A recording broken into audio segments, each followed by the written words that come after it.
Hello dear student, कैसे हैं आप? बढ़िया होंगे, अच्छे होंगे। चलिए आज हम जो है स्टार्ट कर रहे हैं structure of sperm. In previous video I did the explanation of formation of the sperms, gametogenesis, spermatogenesis, oogenesis। तो वहां पे हमने स्पर्म देखा बनते हैं, वहां पे हमने देखा ओवम बनते हैं। अब है यहां पर स्ट्रक्चर ऑफ स्पर्म्स और स्पर्मेटोजुआ। कि जो स्पर्म्स है हमारे, उनकी स्ट्रक्चर कैसे है। It is a very important topic. So many time so many questions are asked in NEET as well as CBSE। In CBSE they are the diagram also. अब यहां पर स्पर्म जो है, it is a haploid structure. Sperm एक haploid structure है। तो ये haploid structure है, इसके 3 पार्ट्स हैं। हेड है, नेक है, मिडल पीस है एंड टेल है। हेड, न्यूक्लियस, ये आपका यहां पे नेक रीजन है, और ये मिडल है, और ये tell. There are the 4 parts of the spermatozoa or sperms। सबसे पहला पार्ट है हेड। देखिए हेड जो है contain a nucleus and this nucleus is haploid. एक न्यूक्लियस है और वो न्यूक्लियस हैप्लोइड है। और न्यूक्लियस के टिप पर, at the tip of the head, there is the acrosome which is made up of Golgi body। यानी कि ये Golgi body से बनता है, Golgi apparatus से बनता है। It is made up of Golgi body और Golgi apparatus। This acrosome has an enzyme। इसमें एक एंजाइम होता है, and this enzyme is called hydrolytic enzyme or hydruronidase enzyme। Hydruronidase enzyme।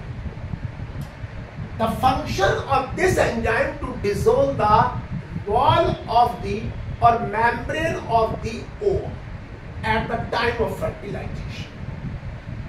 Second part of the sperm or spermatozoa is the neck region।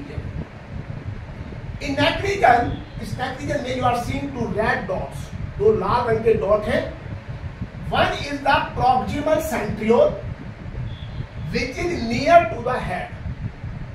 जो head के नजदीक है उसे proximal centriole, और जो दूसरा सेकंड रेड डॉट है it is called distal centriole, यानी away from the head region। अब ये जो proximal centriole है, it enters in the ovum at the time of fertilization। क्यों जाता है? क्योंकि ओवम में कोई भी सेंट्रियोल नहीं होता, और जब तक सेंट्रियोल नहीं होगा तब तक यहां पे डिवीजन यानी cleavage will not start. That centriole is taken by the ovum from the sperm. तो ये प्रॉक्सिमल सेंट्रियोल यहां पर जाता है अंदर और क्लीवेज डिवीजन स्टार्ट कराता है। Cleavage division is a type of mitotic division, और यहां पर ओवम में सेंट्रियोल नहीं होता। और ये जो डिस्टल सेंट्रियोल है, इससे अराइज होती है tail. Tail is arise from the distal centriole, and this tail has in the movement of the sperm, उसको स्पर्म को मूवमेंट देता है। और यहां पर एक होता है मिडिल पार्ट। मिडिल पार्ट में अगर देखा जाए, यहां पर माइटोकॉन्ड्रिया है, and these mitochondria provide the energy to the sperm during the movement और during the swimming in the semen. Semen में स्विम करके जाते हैं, और ये काम जो है एनर्जी प्रोवाइड करने का काम करता है आपका मिडल पीस। कौन करता है? Middle piece. मिडल पीस जो है यहां पर एनर्जी प्रोवाइड करने का काम करता है। And very important thing, interesting है कि this sperm has the coating, इसके ऊपर एक कोटिंग होती है जिसे this coating is made up of plasma membrane, पूरे स्पर्म्स के ऊपर होती है। तो this is about the structure of sperms. अब आती है स्ट्रक्चर ऑफ ओवम।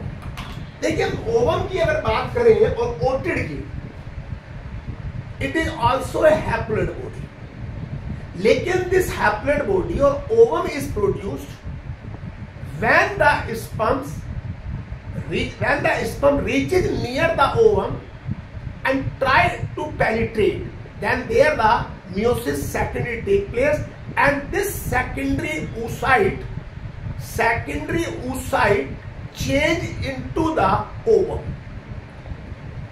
अब यहां पर ओवम जो रिलीज होती है सेकेंडरी oocyte की फॉर्म में रिलीज होती है, सेकेंडरी oocyte की फॉर्म में रिलीज होती है।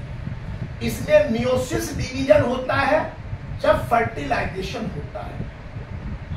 अब जब यहां पर ओवम दिखाई देती है, ओवम में न्यूक्लियस नहीं होता, nucleus is not appear to there because the cell is undergoes the process of second meiosis division. Second meiosis division के लिए चलती है तो उसके अंदर स्पिंडल फाइबर्स तो दिखाई देता है लेकिन न्यूक्लियस दिखाई नहीं देता। You already study the meiosis first. अब जो एग है हमारे, जो ह्यूमन एग है, वो एलेसिथल होते हैं। देखिए एलेसिथल का मतलब है that the amount of yolk is very little or that will be negligible. क्यों? क्योंकि that the development of the fertilized ovum is take place inside the body in placental animal or mammals. जो placental mammal है या animal है, उनके अंदर development inside the body of the mother होता है। तो वहां पे जो आपका egg है वो एलेसिथल होता है। अब egg में अगर आप देखें, ये ओवम है, around the ovum there present the cell membrane और विटेलाइन मेम्ब्रेन।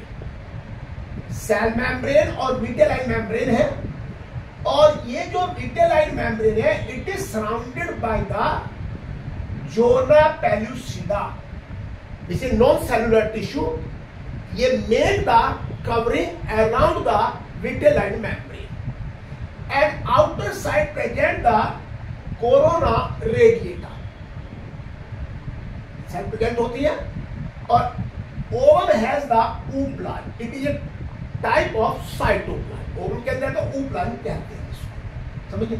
अब यहां पर vitelline membrane and zona pellucida, vitelline membrane and zonas pellucida के बीच में देयर इज ए गैप। यहां पर ये गैप है, इस गैप को पेरीविटेलाइन स्पेस कहते हैं। It is called perivitelline space. समझ गया? तो this is about the structure of the ovum or otid. अब यहाँ पे नेक्स्ट टॉपिक आता है कि जब ओवम भी बन गई, स्पर्म भी बन गए, तो ये पूरा एक हार्मोनल कंट्रोल प्रोसेस होती है। Last year in the 11th class chemical coordination chapter में you did the study of different type of sex hormone. Sex gland secrete करती थी, जैसे एस्ट्रोजन, प्रोजेस्टेरोन, एफएसएच और LH are secreted by the anterior part of the pituitary gland. अब यहां पर hormonal control during the oogenesis। देखिए यहां पे हाइपोथैलेमस होता है, ब्रेन में एक ग्लैंड होती है जिसे हाइपोथैलेमस कहती है। अब ये जो हाइपोथैलेमस ग्लैंड है, इट सीक्रेट द सिक्रीशंस। आपने पढ़ा होगा लास्ट ईयर, इसके जितने भी secretion hypothalamus they all called the releasing hormones. उन सबको हम रिलीजिंग हार्मोन्स कहते हैं। देखिए यहाँ पे ये RH, R capital, H capital, इसे कहते हैं रिलीजिंग हार्मोन्स। और यहाँ पे R कैपिटल और H स्मॉल, इसे कहते हैं RH factor. Do not confuse with the H capital and H small. तो यहाँ पर ये आपका the secretion of the gonadotrophin releasing hormones. कौन सिक्रीट कर रहा है? ये हाइपोथैलेमस सिक्रीट कर रहा है। It is secreted by hypothalamus. अब यहाँ पर ये जो हाइपोथैलेमस का सिक्रीशन है, it acts on the anterior part of pituitary gland. ये पिट्यूटरी ग्लैंड के एंटीरियर पार्ट पर काम कर रहा है और वहां पर एंटीरियर पार्ट दो हार्मोन सिक्रीट कर रही है, LH and FSH। LH and FSH। अब ये हार्मोन्स जो है, जो LH हार्मोन्स है और FSH, they act on the ovary. अब ये जो FSH हार्मोन्स है, ये ओवरी के अंदर ग्रोथ कराता है of the ovarian follicle. FSH hormone ovary के अंदर, आपको बताया था, वहां पर प्राइमरी oocytes होती है, उसके चारों ग्रेफिन फॉलिकल्स होते हैं। तो ये FSH जो है उनकी ग्रोथ कराता है। और साथ में ये जो FSH है, development of the eggs with follicle. ये मान लिए आपका एग है, इसके चार फॉलिकल है, इन दोनों का डेवलपमेंट कराता है। ये एग है यहाँ पर और ये आपके फॉलिकल्स हैं। अब यहाँ पर ये जहां तक कंप्लीट हो जाता है मियोसिस फर्स्ट, यानी FSH हार्मोन जब काम करता है, ये ओवेरियन फॉलिकल की ग्रोथ कराता है, एग विद फॉलिकल उनका डेवलपमेंट कराता है, और यहां तक मियोसिस फर्स्ट कंप्लीट हो जाता है और ये बन जाती है सेकेंडरी oocyte। क्या बन जाती है? Secondary oocyte। जो ओव्यूलेशन होता है, during the ovulation, that secondary oocyte is released, not ovum.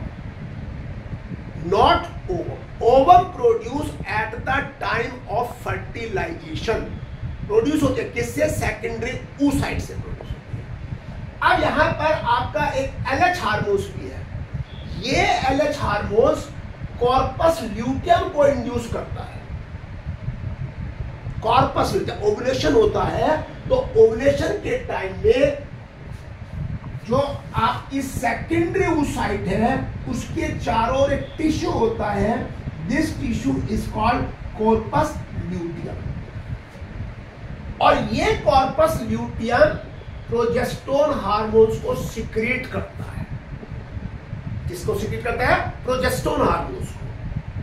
और अगर प्रोजेस्टेरोन हार्मोन्स का लेवल बढ़ जाए, increase the level of progesterone, then it act on the hypothalamus. ये हाइपोथैलेमस पे काम करता है और जिसकी वजह से FSH का सिक्रीशन बंद हो जाता है। FSH का सिक्रीशन बंद हो जाता है। अब यहां जब ओव्यूलेशन होता है, तो इस ओव्यूलेशन के लिए LH हार्मोन्स का होना जरूरी है। यानी LH हार्मोन्स कॉर्पस ल्यूटियम को इंड्यूस करता है and simultaneously it induces the ovulation process. समझे आता? यानी ओव्यूलेशन प्रोसेस यहाँ पे हो जाती है और यहां से ओवम जो है वो रिलीज हो जाती है। कहां से? ग्रेफियन फॉलिकल्स और ओवेरियन फॉलिकल से रिलीज हो जाती है। अब आता है this is the hormonal control of spermatogenesis. देखिए, जब स्पर्म बनते हैं तब भी वहां पर हमारा जो है there is the whole process is regulated by the hormones. अब these hormones are secreted by the hypothalamus. अभी I told you, hypothalamus is a gland which is present in the brain, and all the hormones which are secreted by the hypothalamus, they are releasing hormones. इसे are gonadotrophin releasing hormones. ये gonadotrophin releasing hormones act on the anterior part of the pituitary gland. जो pituitary gland है उसके anterior part पर secrete करता है और यहाँ पर LH और या ICH, LH को ICH नहीं, ICH हार्मोन सिक्रीट करता है और FSH को भी सिक्रीट करता है। अब ये जो LH हार्मोन है या ICH हार्मोन है, this hormone act on the Leydig cells. आपको बताया था जब मेल रिप्रोडक्टिव सिस्टम पढ़ाया था, there I told you in the testis present the Sertoli cells and the Leydig cells. तो ये जो लेडिक सेल्स है इन पर ये LH काम करता है, और जब ये LH काम यहां करता है तो इसमें testosterone hormone, it is a type of androgen, testosterone hormone secrete होता है, और this testosterone hormone develop the secondary sexual character in the male. It is a type of androgen hormone. अब ये testosterone hormone act on the reproductive part and other organs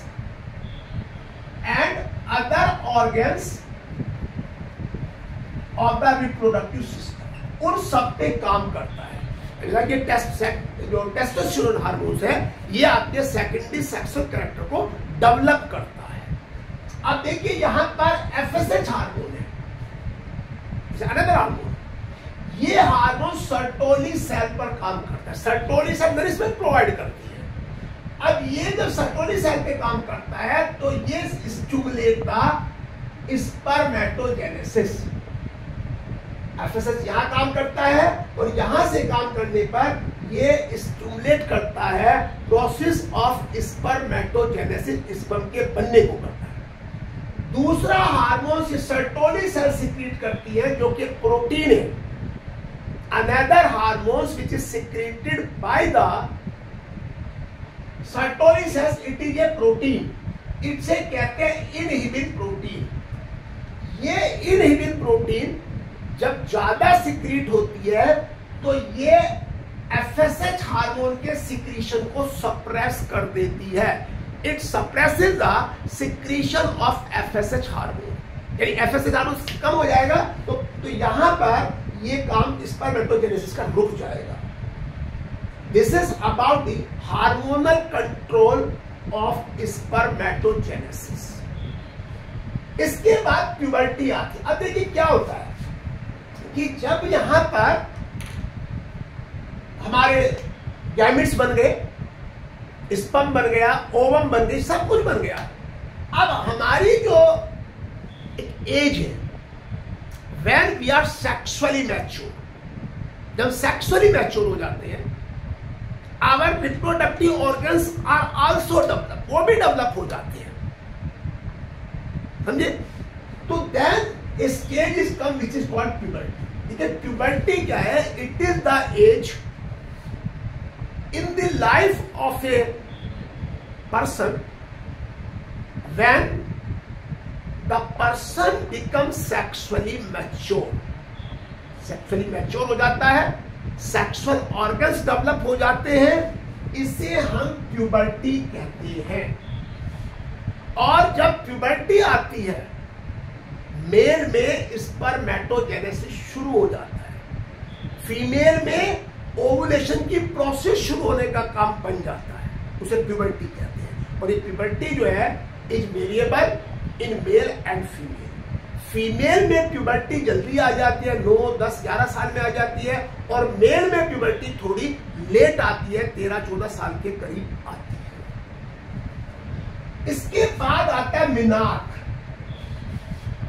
मिनार्क का मतलब है first menstrual cycle.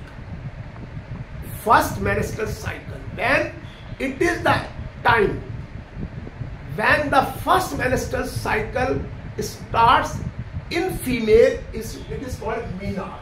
जब सबसे पहली cycle start उसे मिनार्क कहते हैं। ये 11 से 15 इयर्स की एज के बीच में होती है। This is the time period of this menarche. Menarche में ये जो है इस पीरियड के बाद, अब इसमें मीनोपॉज आता है, ये भी अनदर टर्म है।